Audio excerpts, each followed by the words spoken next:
In 1996 Sonia and I met Mother Teresa in Calcutta at the Mother House. What a power in that place. I wanted to give her a copy of The Spiritual Athlete.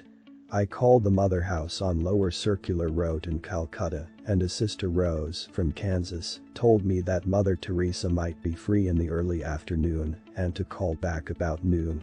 I did and told the woman who answered if I might see Mother Teresa that afternoon. She said, "This is Mother Teresa, yes, come at 2. Sonia and I arrived and rang the bell. A nun welcomed us in and asked us to have a seat and almost immediately asked us to proceed upstairs. They then ushered us into their shrine meditation hall, bare except for a large Christ on the cross at the far end, and we sat on a bench. Immediately I felt a strong meditative current and was about to get into it when a nun came in and said Mother Teresa is coming.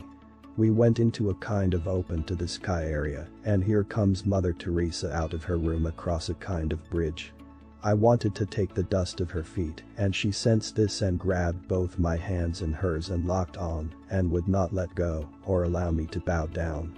We had a short chat and I gave her a copy of The Spiritual Athlete, and that was it.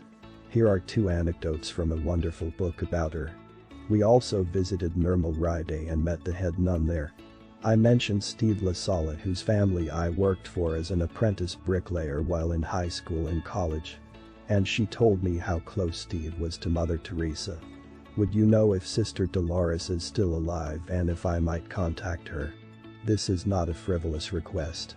60+ years ago I worked as a bricklayer for LaSala Bros and Nick.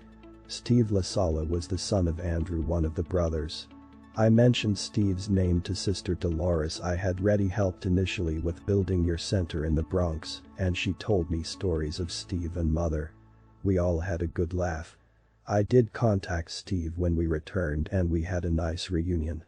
I have since learned from Sister Mary Marta that Steve LaSala is still alive and very vital and was coming regularly to the Bronx Center for services until COVID-19.